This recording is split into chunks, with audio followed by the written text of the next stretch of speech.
हर हर महादेव। काशी जहाँ राख भी पवित्र है, लेकिन क्या आप जानते हैं कि मणिकर्णिका की इसी भस्म के नीचे माँ अन्नपूर्णा का एक ऐसा रूप छिपा है जिसे खुद त्रिदेवों ने दुनिया की नजरों से ओझल कर दिया। लोग कहते हैं कि वह देवी नहीं, साक्षात प्रलय थी, जिसका नाम था भूतेश्वरी। हैरानी की बात यह है कि जिस शक्ति ने असुरों को राख बनाया, वही शक्ति जब देवताओं का लहू पीने के लिए मुड़ी तो खुद महादेव के पाशुपत अस्त्र भी बेअसर हो गए। आखिर वो कौन सा रहस्य था जिसने ममतामयी अन्नपूर्णा को देवताओं का काल बना दिया गया? आज के इस विशेष वीडियो में हम काशी की उन संकरी गलियों में, गुप्त स्मृतियों में दफन उस कथा को उजागर करेंगे जिसे सुनने मात्र से आपके जन्मों के पाप कष्ट जाते हैं और मन का भय समाप्त हो जाता है। तो अंत तक मेरे साथ इस रोंगटे खड़े कर देने वाली यात्रा पर बने रहिए, क्योंकि आज आप वह सुनेंगे जो हजारों सालों से सिर्फ एक राज्य था। अगर आपको भगवान शिव और काशी से जुड़ी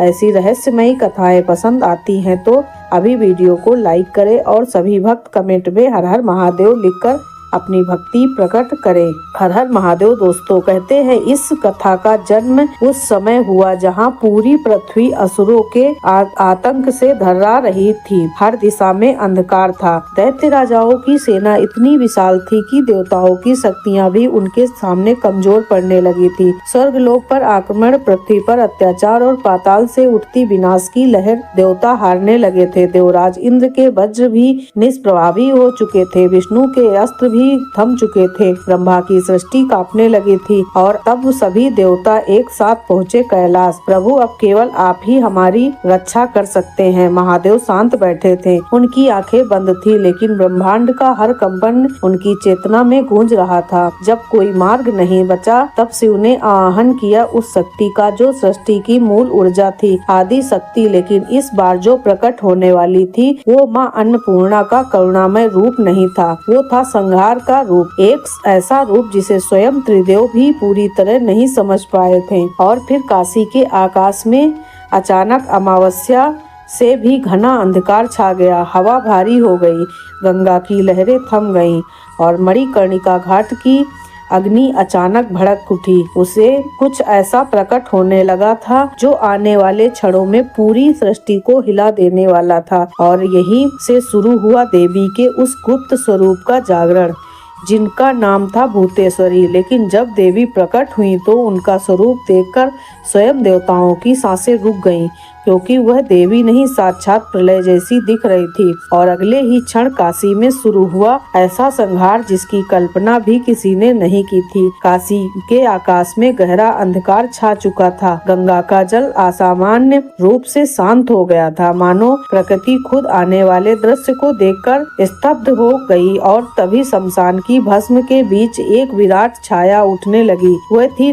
देवी भूतेश्वरी। उनका स्वरूप इतना विकराल था कि उन्हें देखकर ऐसा लगता था मानो साक्षात मणिकर्णिका की राख ने प्राण धारण कर लिए हों। 3 नेत्र जिनमें क्रोध नहीं बल्कि धधकती हुई प्रलयाग्नि थी। उनके केस आकाश में ऐसे लहरा रहे थे मानो काली घटाएं पूरी सृष्टि को निगलने के लिए उठ रही थी। 4 भुजाएं, एक हाथ में खंडक जो शत्रुओं से सिर एक झटके में अलग कर देता, दूसरे हाथ में पारिख जो हड्डियों को चूर्ण कर देता, तीसरे हाथ में धनुष बाण और चौथे हाथ में नरमुंडों की माला। कमर पर वस्त्र नहीं बल्कि मानव हड्डियों का आवरण था और उनके पैरों के नीचे सैकड़ों भूत प्रेत उन्मत्त होकर नाच रहे थे। लेकिन सबसे भयानक थी उनकी हंसी, ऐसी हंसी जिसे सुनकर आकाश तक कांप गया। और फिर देवी ने पहला कदम बढ़ाया। उसी क्षण संहार शुरू हो गया। उनके मुख से निकलती अग्नि वर्षा ने असुरों को, सेना को राख में बदलना शुरू कर दिया। आकाश रक्त जैसा लाल हो गया। सूर्य और चंद्रमा जैसी कहीं गायब हो गई। धरती कांपने लगी। काशी के घाटों पर अब मंत्र नहीं, मौत का शोर गूंज रहा था। देवी अपनी उन्मत्त हंसी के साथ दैत्यों को पकड़ पकड़ कर निगलने लगी। कुछ ही समय में पूरी दैत्य सेना समाप्त हो गई। विजय हो चुकी थी। देवता खुश थे, लेकिन अचानक एक ऐसी घटना हुई जिससे पूरे ब्रह्मांड को भय से भर दिया। क्योंकि जब असुर खत्म हो गए तब देवी की आंखों की ज्वाला बुझी नहीं, वो और भड़क उठी।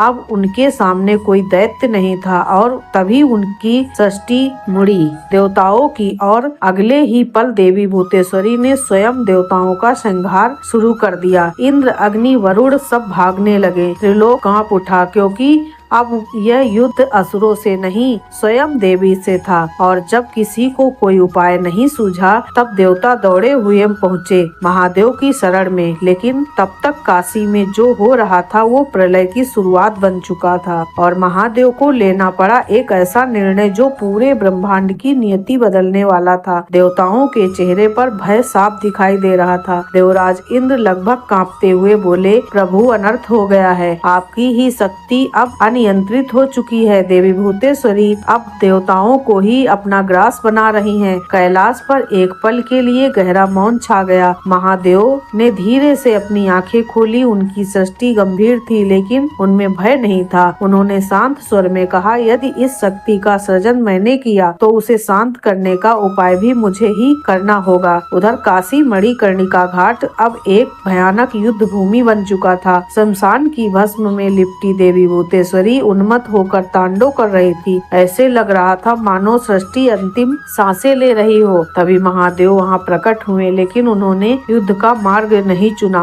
उन्होंने चुना माया। महादेव ध्यान में बैठे, उनके त्रिनेत्र बंद हो गए और फिर अचानक काशी के आकाश में एक इंद्रधनुषी माया जाल फैल गया। शासन गायब हो गया, उसकी जगह प्रकट हुआ स्वर्ग जैसा दृश्य। चारों ओर अप्सराएं नृत्य करने लगी, गंधर्वों का संगीत गूंजने लगा, स्वर्ण मंदिर चमकने लगे। देवी के उग्र मन को शांत करना कुछ क्षणों के लिए देवी भूतेश्वरी रुक गई। उन्होंने एक कदम आगे बढ़ाया, फिर दूसरा कदम और तभी अदृश्य पास उनके पैरों को बांधने लगे। देवताओं की आंखें में उम्मीद चमक उठी लेकिन उसी क्षण गूंजी वो भयानक हंसी। देवी के मुख में काला धुआं निकला और पल भर में महादेव का पूरा मायाजाल टूटकर बिखर गया।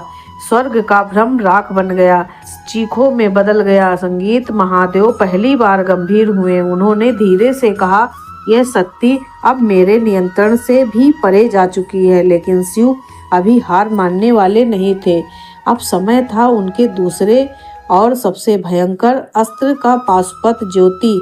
लेकिन जब यह अस्त्र देवी के सामने पहुंचा तो कुछ ऐसा हुआ जिसकी कल्पना स्वयं शिव ने भी नहीं की थी और यही घटना पूरे ब्रह्मांड को प्रलय के और करीब ले आई। महादेव अब पूरी गंभीरता में थे। उन्होंने अपना हृदय चक्र को जागृत किया और तभी उनके भीतर से एक दिव्य नीली ज्योति प्रकट हुई। ये थी पाशुपत ज्योति। कहते हैं इसका तेज ऐसा था मानो आकाश में लाखों सूर्य एक साथ उदित हो गए। वह ज्योति एक विशाल भंवर बनकर देवी भूतेश्वरी की ओर बढ़ी। प्रकाश का पिंजरा उन्हें घेरने लगा। देवता आशा से देखने लगे, शायद अब देवी शांत हो जाए, लेकिन नियति को कुछ और ही मंजूर था। देवी भूतेश्वरी ने अचानक जोर से हुंकार भरी और फिर वो बोली, यह शक्ति भी तो मेरी ही है। और पाशुपत ज्योति उल्टी दिशा में घूम गई। जो अस्त्र उन्हें रोकने गया था वो अब शिव की ओर लौट आया। देवताओं की सांसें थम गईं, क्योंकि अब देवी केवल उग्र नहीं थी, वो प्रलय बन चुकी थी। काशी का आकाश रक्त रंग में डूबा था। देवी का तांडव और तेज हो गया, धरती कांप रही थी। अब शिव समझ चुके थे यह युद्ध अस्त्रों से नहीं जीता जा सकता। तब उन्होंने एक गहरी सांस ली, युद्ध का शोर त्याग दिया और शांत होकर बैठ गए। अब समय था उनके सबसे गुप्त अस्त्र का, एक ऐसा मंत्र जिसे न ब्रह्मा जानते थे, न विष्णु, न कोई देवता। यह था अद्वैत मंत्र, शिव और शक्ति के एकत्व का परम रहस्य। जब शिव ने उसका पहला अक्षर बोला तो अचानक कुछ बदल गया। देवी भूतेश्वरी का विराट शरीर कांपने लगा, उनकी हंसी पहली बार धीमी पड़ गई, भूत चीखने लगी। देवता हैरान थे क्योंकि यह वही शक्ति थी जो अब तक किसी से नहीं रुकी थी। लेकिन यह तो बस शुरुआत थी, क्योंकि अद्वैत मंत्र का हर अक्षर देवी के अस्तित्व को बदलने वाला था। और अगले क्षण देवी के साथ जो हुआ वो देखकर स्वयं मृत्यु भी कांप उठी। जैसे ही शिव ने दूसरा अक्षर उच्चारित किया, देवी भूतेश्वरी की हंसी एक दर्दनाक चीख में बदल गई। उनके नाक जैसे केस अचानक सिर हो गए, कपाल माला से खोपड़ियां टूट कर गिरने लगे। उनके शरीर पर काले धब्बे उभर आए, लेकिन उनकी आंखें की ज्वाला जब भी जल रही थी। फिर आया तीसरा अक्षर और उसी क्षण कुछ ऐसा हुआ जो किसी ने कभी नहीं देखा था। देवी भूतेश्वरी रोने लगी। उनकी आंखों से आंसुओं की जगह रक्ताश्रु बहने लगे। तांडव थम गया। उन्होंने धीरे धीरे घुटने टेक दिए। पहली बार भय उस चेहरे पर दिखाई दिया जिससे स्वयं भय भी डरता था। और फिर शिव ने बोला, चौथा अक्षर। देवी का विशाल काला शरीर धीरे धीरे पिघलने लगा। वो अग्नि में बदलने लगा। उनका विराट रूप सिकुड़ने लगा और अंत में सिर्फ 7 रंगों की एक दिव्य ज्वाला रह गई।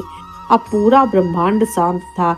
सभी की नजरें शिव पर थीं और तभी शिव ने अद्वैत मंत्र का अंतिम अक्षर बोला। उसी क्षण वह ज्वाला उड़कर सीधे आकर बैठ गई शिव की दाहिनी हथेली पर। लेकिन उस ज्वाला की अग्नि इतनी प्रचंड थी कि शिव की हथेली लाल हो गई। फिर भी वो ज्वाला हंस रही थी और उसने कहा, मैं तो आपकी ही सती हूँ स्वामी, फिर मुझे मिटा क्यों रहे हैं। महादेव की आंखों में उस समय युगों का दर्द था। उन्होंने धीरे से कहा, देवी, सृजन और संहार एक ही चक्र के 2 हिस्से हैं। जब शक्ति अनियंत्रित होकर सृष्टि को ही निगलने लगेगी तो उसका स्वयं में विलीन होना ही धर्म है। और अगले ही क्षण वो ज्वाला धीरे धीरे राख में बदलने लगी। लेकिन इस घटना के बाद कुछ ऐसा हुआ जिसे सुनकर शायद आपको भी विश्वास नहीं होगा, क्योंकि इस घटना के बाद देवी भूतेश्वरी का नाम इतिहास से ही मिटा दिया गया। लेकिन क्यों और आखिर ऐसा क्या हुआ था जिसके कारण इस कथा को हमेशा के लिए छिपा दिया गया?